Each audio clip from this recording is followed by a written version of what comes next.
Salam sejahtera rakyat Malaysia. Bagi saya 3 minit pencerahan kenapa Datuk Seri Hamzah Zainuddin, Timbalan Presiden Parti Bersatu, dipecat oleh Parti Bersatu. Sebenarnya yang memecat dia bukan Parti Bersatu. Lembaga disiplin diperalatkan oleh Mahidin Yassin. Kenapa?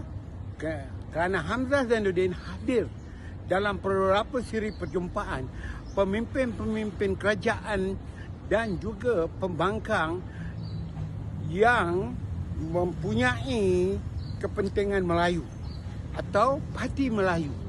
Mereka berbincang sama ada di Bangkok dan tempat lain untuk menyelaraskan satu gabungan Melayu dalam pilihan raya akan datang, iaitu Parti Melayu yang terbesar seperti PAS, UMNO dan Parti Bersatu tidak berbunuhan sama sendiri dalam pilihan raya yang akan datang. Mahidin Yassin telah mengaku ada satu perjumpaan, tetapi dia tidak mertuinya, kononnya tidak melalui saluran parti. Bodohnya Mahidin, itu ialah permulaan bagi perbincangan. Tidak perlu dilaporkan ke mana-mana parti politik di dalam mesyuarat tertinggi mereka. Dari itu perbincangan itu berlaku bagi membolehkan parti-parti Melayu ini bersatu.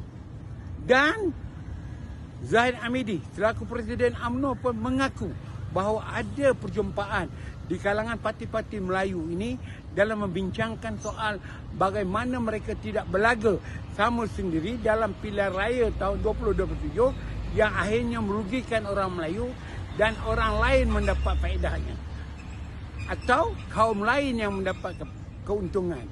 Dari itu, saudara kita Hamzah Zainuddin yang membuat kebaikan untuk kepentingan orang Melayu ditentang oleh Parti Bersatu.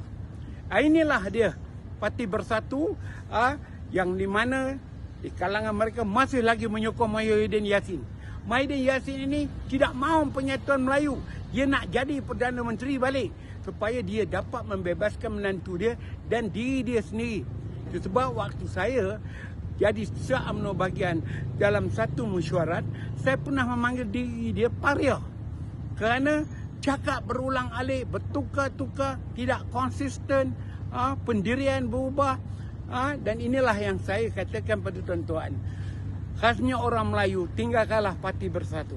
Pergilah sokong parti-parti lain seperti PAS, seperti Parti UMNO dan sebagainya.